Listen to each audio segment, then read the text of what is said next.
자, 그러면 수업 시작할까요? 안녕하세요. 네, 안녕하세요. 네, 안녕하세요. 양민철입니다. 이런 자리가 조금 더 빨리 마련돼가지고 또 얼굴 또 뵙고 이렇게 했으면 더 좋았을 텐데 계속 이렇게 이런 수업들이 계속 생길 거니까 앞으로는 얼굴 뵙고 그리고 열심히 이렇게 공부하도록 하겠습니다. 저는 여러분들한테 오늘 제가 한국어 교육학과이기 때문에 뭐 한국어 교육학에 대해서 이야기를 하고 뭐 이런 건 아니고요. 여러분들한테 어떤 하나의 이야기를 좀 들려드릴까 해서 네, 이 특강을 마련을 했습니다. 그리고 제가 중간중간에 여러분들에게 질문을 할 겁니다. 질문을 할 텐데 그때 여러분들 모르셔도 괜찮습니다. 틀리셔도 괜찮습니다. 그러니까 자기 생각하는 것 한 번씩 이야기해 주십시오. 하실 수 있으시죠? 자, 박인수 가구님, 오늘 이 수업 주제가 뭔가요? 한번 읽어봐 주실래요? 감사합니다. 오늘 수업 주제는요, 스시마, 부산, 그리고 한국어 교육이라는 주제로 여러분들하고 이야기를 나누어 볼까 합니다. 스시마 어디인가요? 스시마가? 그렇죠. 맞아요. 일본 대마도입니다. 일본 대마도를 스시마라고 하죠. 자, 한번 여기 사진 한번 보시죠. 자, 여기입니다. 여기가 스시마인데요. 스시마는 크게 두 개의 섬으로 이루어져 있죠. 크게 두 개의 섬으로 이루어진 섬을 스시마. 한국 이름으로는 뭐라고 하죠? 그렇죠. 대마도라고 합니다. 여러분들 대마도에 가보신 분들은 아시겠지만 여러 군데의 관광 명소가 있죠. 첫 번째 뭐 한국 전망대도 있을 것이고 그리고 두 번째 보면 이즈하랑에 있는 티아라 쇼핑몰이라고 해서 어머니들이나 아니면 뭐 젊은 사람들 여기에 가서 일본 제품들 곤약 젤리 이런 거 많이 사시잖아요. 드셔보신 적 있으시죠? 곤약 젤리? 이것도 있고 그리고 일본에서 100대 아주 아름다운 해수욕장으로 뽑힌 미유타 해수욕장이라는 곳도 관광객들이 가면 많이 찾는 곳입니다. 그리고 마지막 여기는 우리나라 역사하고 관계가 있는 곳이죠. 자, 대마도 다녀오신 분들 중에서 마지막 이 그림은 어디인가요? 어떤 관광지인가요? 자, 이 마지막 관광지는 고종 황제의 딸이었던 덕혜옹주와 대마도 도주의 결혼을 축하하는 봉축비죠. 네, 그래서 우리나라 관광객들이 꼭 대마도에 가면 찾는 관광지 중에 한 곳입니다. 코로나가 끝나고 여러분들 대마도에 가실 일이 있다면 여기를 꼭 한번 가보셔야 합니다. 김정철 하구님, 여기 어디일까요? 혹시 아십니까? 이거 보면 관광지 같이 보이나요? 관광지 같이 보이지 않습니다. 그죠? 그냥 다 쓰러져 가는 집 같아요. 자, 다 쓰러져 가는 집인데요. 여기가 어디일까요? 여기가 어딘지 제가 분명히 여기는 꼭 가보셔야 한다고 했는데 여기는 별로 관광지 같이 보이지도 않고 그래서 여기를 왜 가야 되지? 라고 생각하시는 분들이 계시겠지만 네, 한번 제 이야기 잘 들어보십시오. 자, 대마도 일본 이름은 스시마라고 합니다. 부산에서 아주 가까운 거리에 있죠. 히타카츠라는 항까지는 배로 1시간 반밖에 걸리지 않는 곳에 위치해 있습니다. 그리고 좀 먼 이즈하라라는 곳까지도 2시간이면 배를 타고 갈 수 있는 한국에서 아주 가까운 일본이죠. 그렇다 보니까 뭐 한국에 많은 사람들이 토요일, 일요일 아니면 토요일 아침에 갔다가 토요일 오후에 돌아오는 당일치 여행으로 이런 일본 여행을 많이 다니십니다. 이런 스시마는 옛날부터 한국과 그리고 조선이었죠. 조선, 고려, 그리고 저 멀리 삼국시대에 이르기까지 많은 교역과 많은 관계가 있었습니다. 그렇다 보니까 스시마에는 아직까지 한국어가 남아 있습니다. 스시마에 한국어가 아직 남아 있다고? 어떤 한국어일까? 자, 먼저 제가 한번 여쭤보겠습니다. 자, 스시마 방언, 스시마 사투리 중에요. 초크만이라는 사투리가 있고 노퍼라는 사투리가 있습니다. 자, 이거는 무슨 말일까요? 자, 여러분들 한번 추측해 보실래요? 자, 정선희 하구님, 초크만 무슨 말일까요? 한국어로 한번 생각해 보세요. 맞아요. 그럼 노퍼는 무슨 말일까요? 한국어로 생각하시면 쉽습니다. 그렇죠. 맞아요. 김정철 학우님도 말씀해 주셨는데 높다라는 얘기예요. 자, 어떤 말이냐면 이게 보시면 사진 한번 보실까요?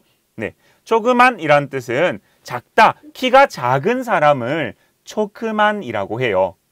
그리고 키가 큰 사람을 노퍼라고 이야기합니다. 네, 아직까지 대마도에서 사용하고 있는 사투리라고 해요. 신기하시죠? 자, 그 다음 한번 또 볼까요? 보시면 아주 친한 사람들, 아주 친한 사람 두 사람을 뭐라고 하나요? 보통 아주 친한 두 사람을 보통 뭐라고 이야기하죠? 자, 김정철 학우님, 음소거 해제하시고 한번 이야기해 봐 주세요.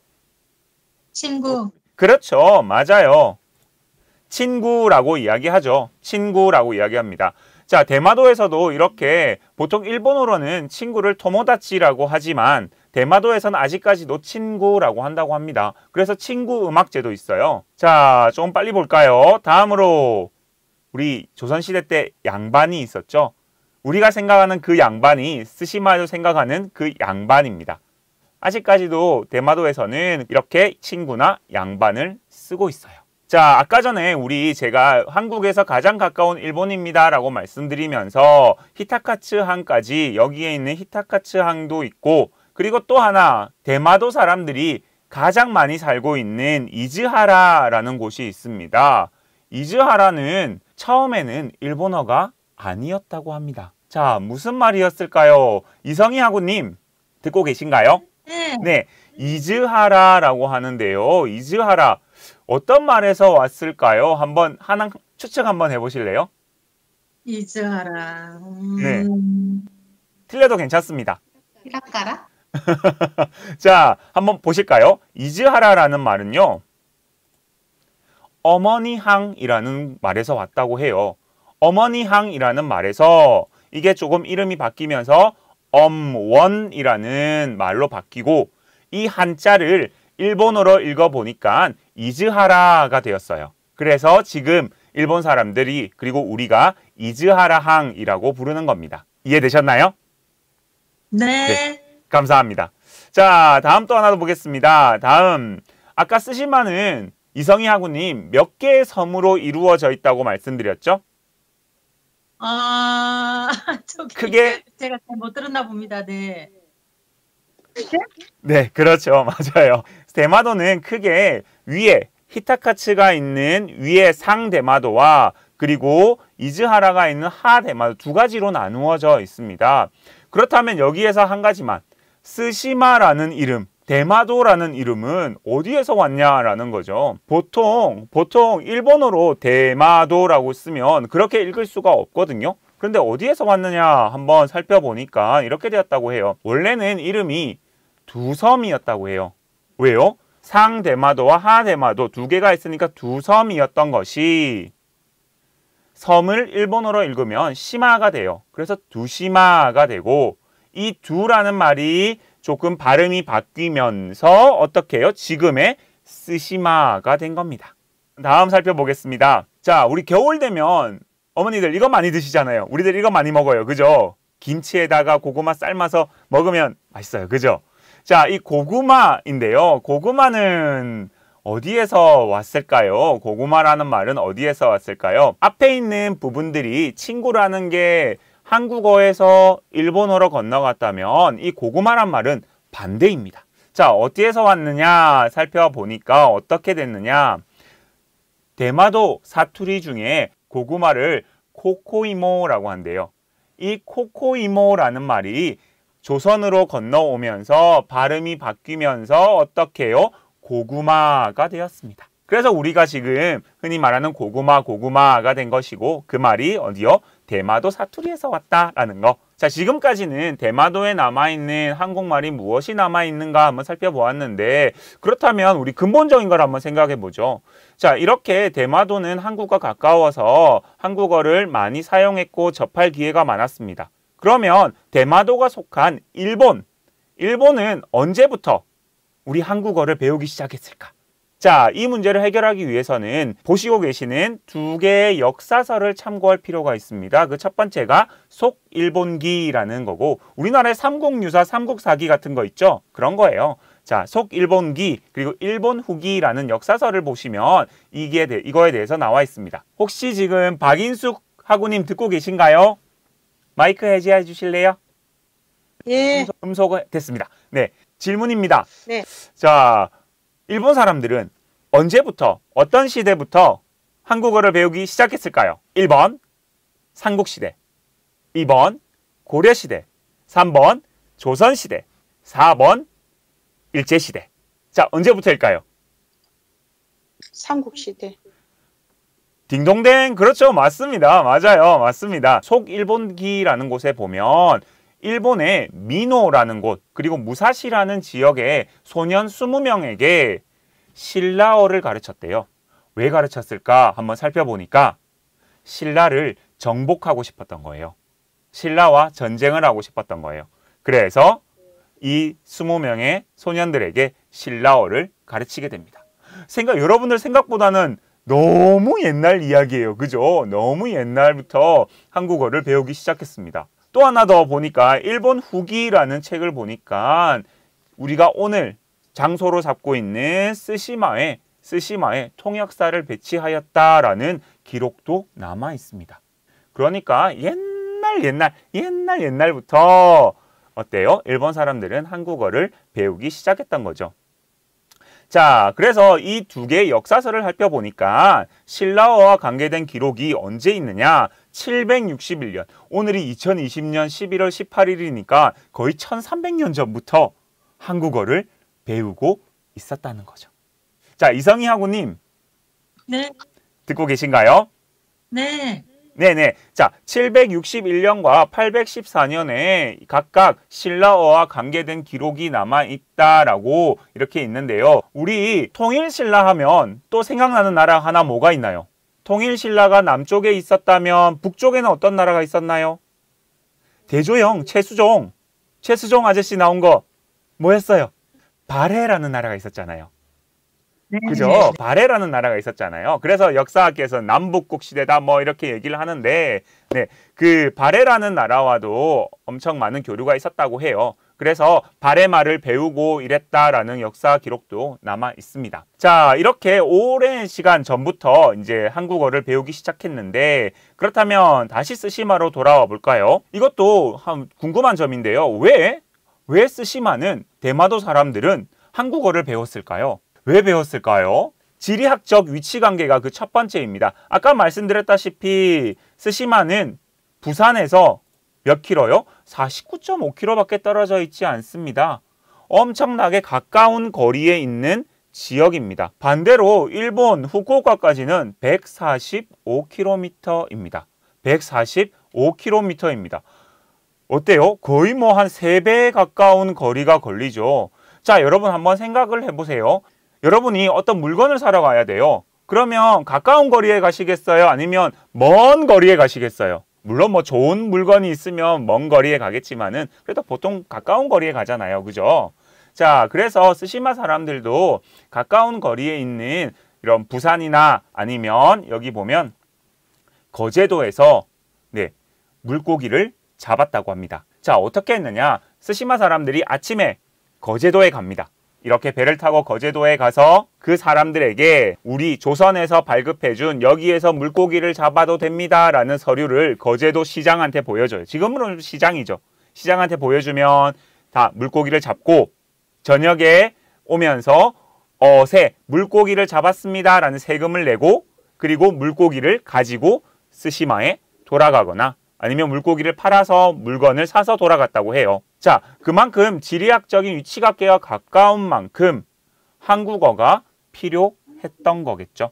그래서 한국어를 배우기 시작했습니다. 다음 한번 살펴볼까요? 두 번째, 왜 스시마 사람들은 한국어를 배우기 시작했을까? 두 번째 이유, 그게 경제적인 환경. 자, 스시마에 가보신 분들은 아마 아실 거예요. 자, 스시마에 가보신 분들 한번 생각해 보세요. 스시마에 가면 뭐가 제일 많나요?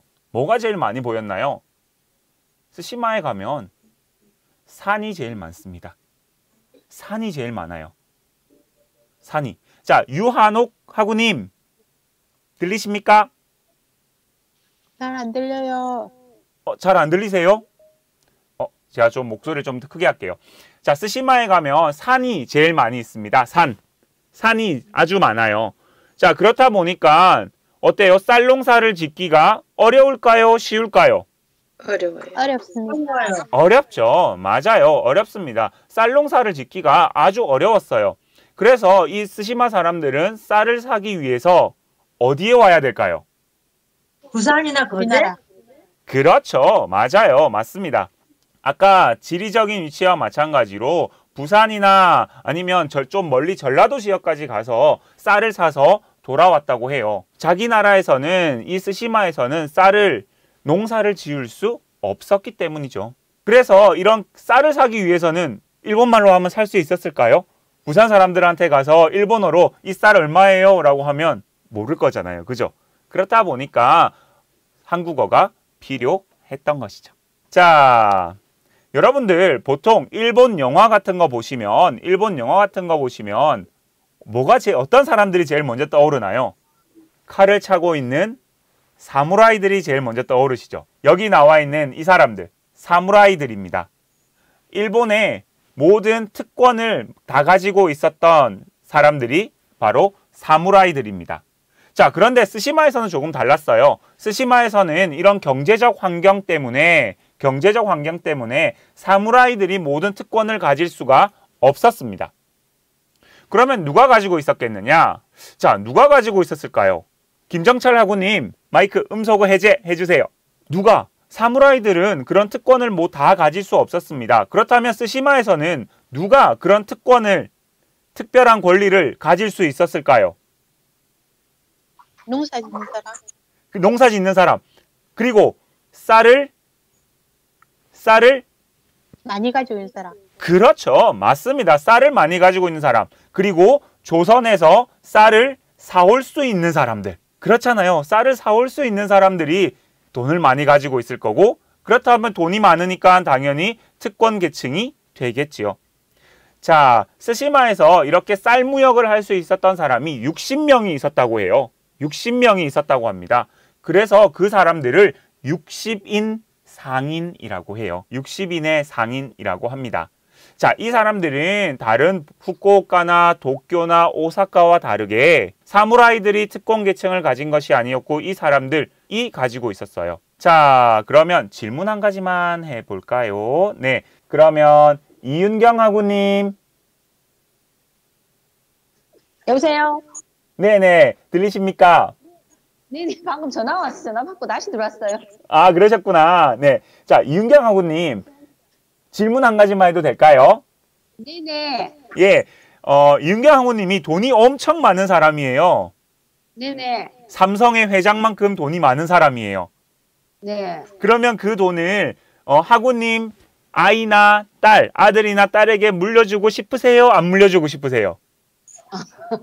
조금은 물려주고 싶어요. 아, 조금 물려주고 싶으세요? 그런가요? 네, 조금은. 아, 네. 그럴 수도 있겠죠. 보통 사람들 돈이 많거나 자기 권리가 많은 사람들은 당연히 자기 자식들에게 그 권리를 물려주고 싶을 거예요. 그래서 이 60인의 상인들도 똑같았습니다. 그래서 이 사람들은 가장 먼저 자기 자식들에게 한국어를 가르쳤어요. 왜요? 그 한국어를 할 수 있어야지만이 조선에 가서 쌀을 사올 것이고 그래야지만이 자기들이 이루어 놓은 부를 계속 이어갈 수 있었기 때문이죠. 그런데 이 사람들은요, 이 아들들은 그 한국어를 학교에 가서 배운 것이 아니었습니다. 학교에서 배운 것이 아니라 아버지한테 들어요. 조선인 친구한테 들어요. 그렇다 보니까 한국어가 정확하지 않아요.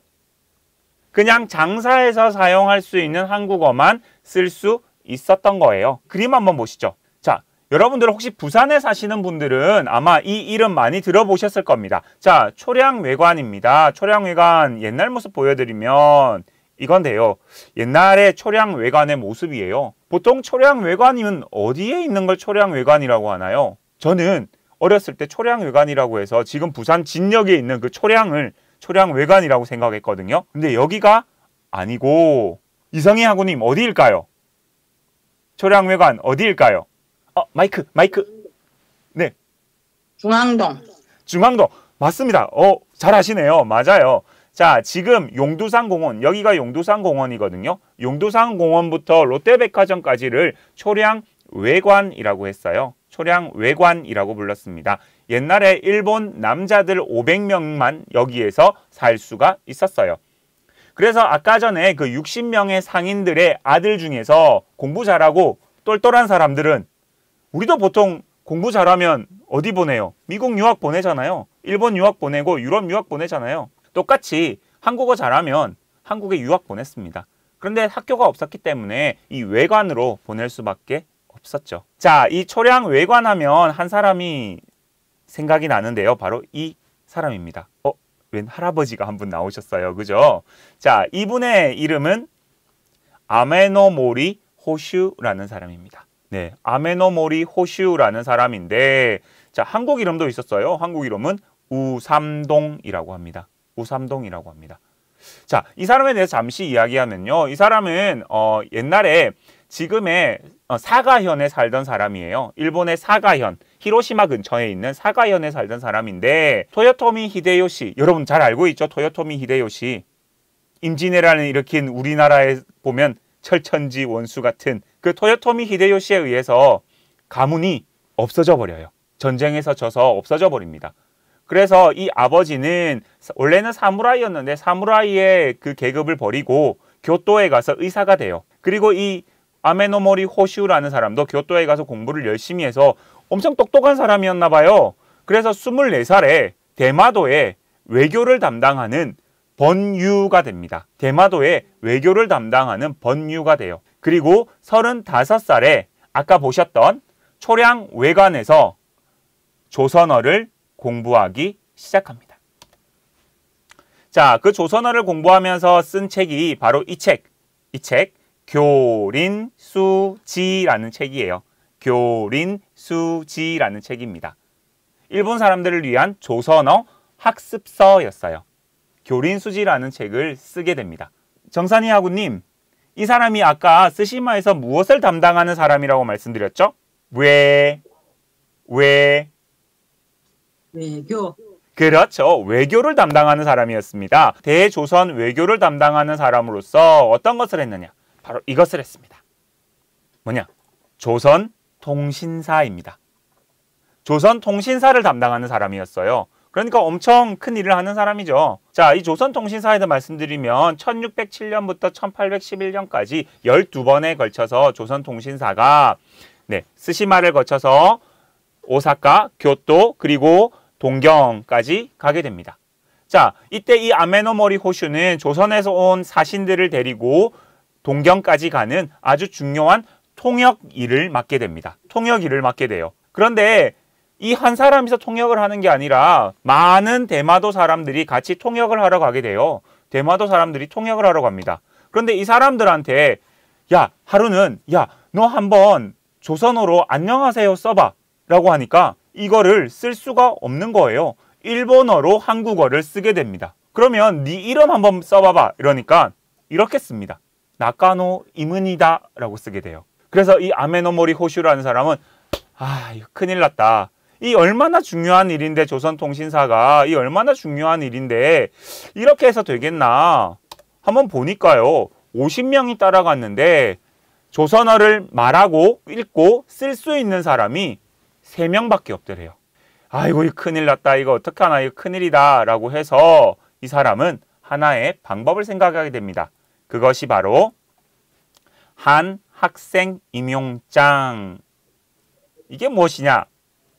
통역사 양성 계획서.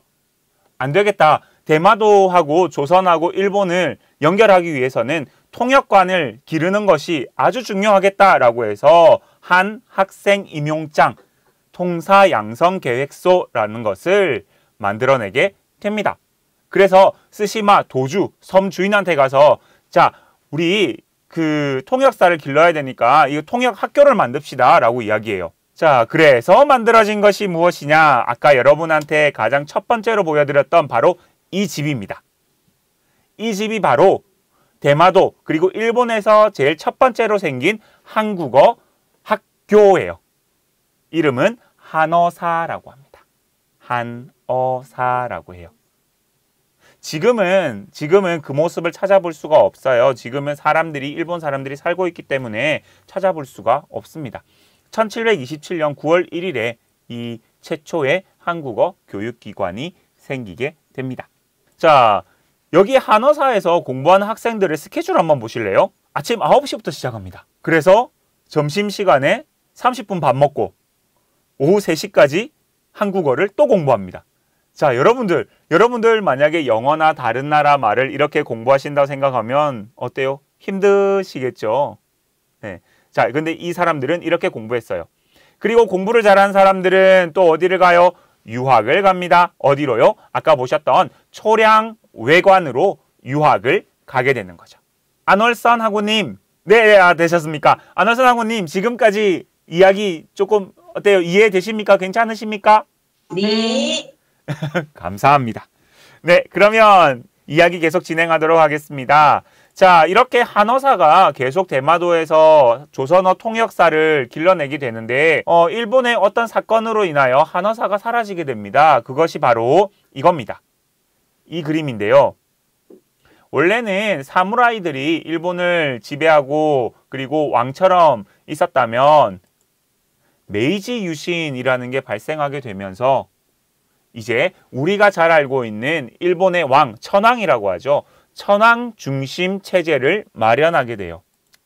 자, 이 영화 보신 분 있으신지 모르겠는데 이 라스트 사무라이라는 이 영화가 바로 이 메이지 유신을 다룬 영화입니다. 네, 이 그림은 이 흑백 그림은요. 왕이 옛날에는 교토에 살고 있었습니다. 일본의 왕은 교토에 살고 있었는데 이 메이지 유신이 생기면서 지금의 동경, 도쿄로 이사를 오게 됩니다. 바로 그 그림이에요. 그 그림입니다. 도쿄로 이사오는 일본 왕의 모습을 그린 그림입니다. 자, 이 메이지 유신이 발생하면서 일본은 근대화가 시작이 되고 그렇다 보니까 외교권을 중앙정부에서 가져가게 돼요. 중앙정부에서 가져가게 되면서 그 일환으로 한어사가 사라지게 됩니다. 자, 이렇게 일본은 근대화가 시작이 되는데 근대화가 시작이 되면서 보니까 이제 자기들 나라의 힘이 조금씩 강해졌어요. 자, 이제 우리나라 힘도 세고 좀 다른 나라를 한번 쳐다볼까라고 쳐다본 곳이 바로 어디냐? 어디일 것 같으세요? 바로 우리나라. 조선이죠. 제국주의에 눈을 뜨기 시작하면서 이제 조선을 침략할 생각을 하고 있는 거예요. 그렇다 보니까 제일 필요한 것이 아까 보셨던 한국어 학습이 필요한 겁니다. 그래서 일본 중앙정부에서 이즈하라라는 아까 이즈하라 항이 있었죠. 어머니 항이 있던 그곳에 한어 학소, 한국어 학습소를 만들게 돼요. 이즈하라 한어 학소라는 걸 만들게 됩니다. 그러면서 여기서 조선어를 가르치게 돼요. 그런데 여기 이즈하라 한어 학소는 1년밖에 못 갔어요. 왜냐하면 선생님들의 수준이 너무 낮았어요. 그렇다 보니까 되게 학생들의 불만이 많이 나옵니다. 그렇게 불만을 터뜨리게 되면서 1년 만에 없어지게 됩니다. 그러면서 일본 중앙정부에서는 여기에 한 번 더 조선어 학교를 세우게 되는데 바로 여기입니다. 자, 여기 혹시 부산분 계시나요? 네. 자, 혹시 여기 어딘지 아시는 분 마이크 해제하시고 한번 말씀해 주시겠어요? 여기 어디일까요? 포동에 있는 대각사. 대각사, 맞습니다. 대각사 어디에 있나요? 어디에 있죠? 남포동. 딩고, 맞습니다. 자, 남포동에 있는 대각사입니다. 왜? 옛날엔 동주 여상이었는데요. 동주 여상에서 딱 맞은편에 보시면 정말 그 화려한 네온 사인과 어울리지 않게 절이 하나 있죠. 그 절이 옛날에는 바로 초량관 어학소라고 하는 한국어 학교였어요. 한국어 학교였습니다. 자, 한국어 학교였는데요. 여기에서 이제 스시마에서 가르쳐서 할 게 아니라 그 언어를 배우려면 우리 보통 영어 배우려면 어디에 가요? 미국이나 영국이나 뭐 호주나 이런 데 가잖아요. 그런 거와 똑같이 한국어 배우려면 한국에서 배워라 라고 해서 중앙정부에서는 여기 지금의 남포동이죠. 중앙동이죠. 여기에 초량관 어학소라는 걸 만들게 됩니다. 그러면서 여기서 조선어를 가르쳐요. 그런데 조선어만 가르쳤을까요? 자, 이 시기는 일본이 제국주의가 생기기 시작하면서 다른 나라를 침략해야겠다라고 생각했던 시기예요. 그렇다 보니까 여기에서는 일본 스파이, 한국의 조선의 정세를 알기 위한 스파이를 키우기 위한 곳이었기도 합니다. 이 초량관 어학소, 아까 보셨던 이즈하라 어학소와 초량관 어학소, 이 두 학교를 졸업한 사람 중에 아주 유명한 사람이 있습니다. 아주 유명한 사람이 있는데 대마도에 가면 이 사람이 무덤이 있는데 이름이 있습니다. 여기 보면 국분 상태랑이라는 사람의 이름이 있습니다. 일본어로 하면요. 코쿠분 쇼타로라고 합니다. 코쿠분 쇼타로라고 하고, 자, 그리고 그 옆에 보면, 여기 보시면 우리가 너무너무 절대 잊지 말아야 할 이름이 한 명 써져 있어요. 누구냐? 후작 이완용서라고 되어 있습니다. 자, 코쿠분 쇼타로는 누군지 모르지만 이완용은 누군지 다 아시죠? 네. 네, 천하의 나쁜, 그렇죠? 네, 사람이에요. 우리나라를 판. 자, 이 코쿠분 쇼타로도 이완용과 아주 친한 사이였어요. 그러면 이 사람도 좋은 사람일까요? 나쁜 사람일까요? 나쁠 사람. 그렇죠. 나쁜 사람입니다. 자, 이 코쿠분 쇼타로는요, 이즈하라 한어 학소를 졸업하고 초량간 어학소를 졸업한 졸업생이에요. 그렇다 보니까 조선의 정세에 대해서 아주 밝았습니다. 그래서 결국 이 사람이 뭘 하느냐? 이완용과 같이 을사늑약 때 통역을 하게 됩니다. 일본의 입장에서는 와, 우리가 초량간 어학서 하나 세워가지고 진짜 인물 하나 건졌다라고 생각을 하겠죠. 생각을 하겠지만 우리 입장에서는 아, 진짜 나쁜 사람이죠. 자, 이 코쿠분 쇼타로는 나중에 조선 총독부에 아주 고위직까지 올라가게 됩니다. 그리고 또 하나, 이 초량간 어학서에서 졸업한 졸업생들 중에서 이 사건에 개입한 사람들이 많았다고 해요. 명성황후 시해 사건에 개입한 사람들이 아주 많았다고 합니다. 조선의 정세 같은 것을 다 듣고 이제 일본에 흘려주고 그 사람들이, 일본의 낭인들이 우리나라 궁궐, 조선의 궁궐에 들어와서 국모인 명성황후를 시해한 사건, 그때의 그 뒷 배경이 되었던 사람들이 이 초량관 어학소의 졸업생들이었다라는 것이죠.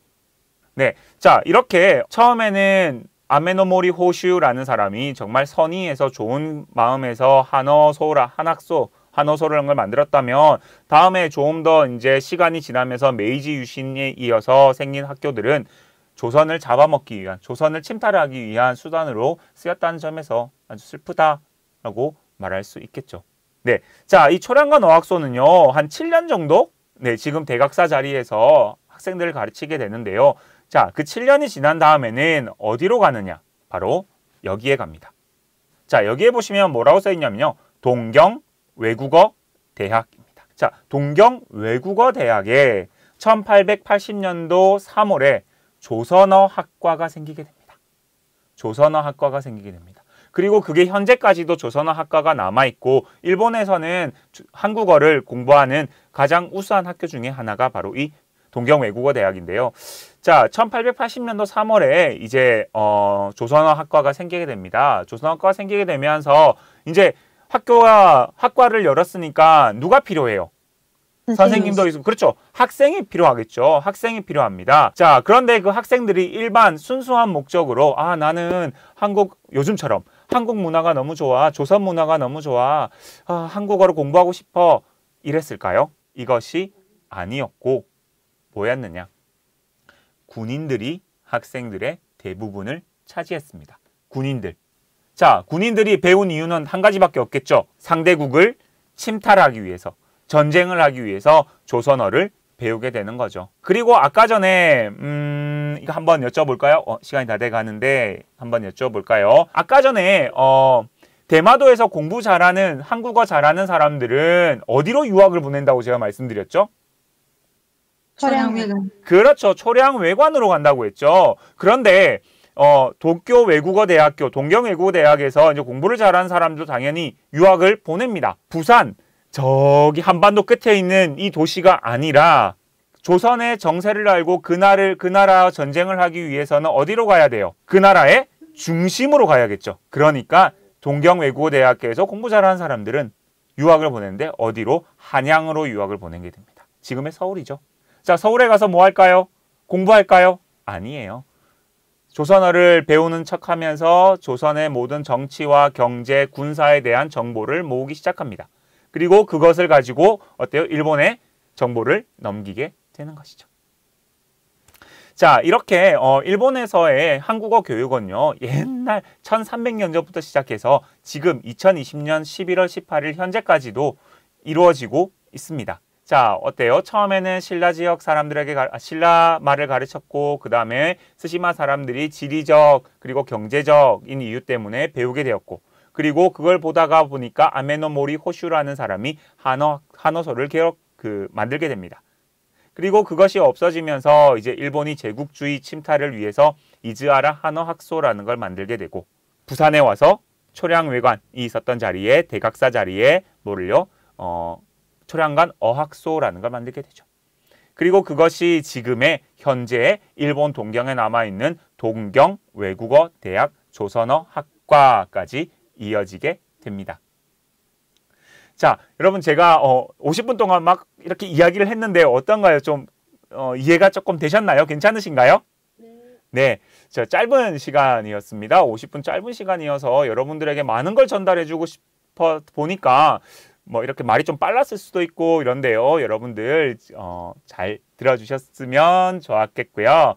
네, 자 오늘 제 수업은 여기까지입니다. 오늘 제 수업은 여기까지이고요. 자, 하나 공지사항 말씀드리면 저희 학교에서 내년 1학기에 학생들을 모집하고 있습니다. 혹시 주위에 혹시 뭐 공부를 하고 싶으시다거나 이러신 분들이 계시면 네, 학교로 꼭 연락 부탁드리겠습니다. 오늘 제 수업은 여기까지입니다. 바쁜 시간에 이렇게 수업 들어와 주셔서 수업 들어주셔서 너무 감사합니다. 그리고 제가 이렇게 질문 드리면 대답도 잘해주시고 해서 정말 감사합니다. 다음에 또 새로운 주제로 여러분들 만나 뵙도록 하겠습니다. 오늘 수업 여기까지입니다. 감사합니다. 수고하셨습니다. 네, 고맙습니다. 감사합니다. 네, 식사 맛있게 하세요. 수고하셨습니다. 네, 고맙습니다.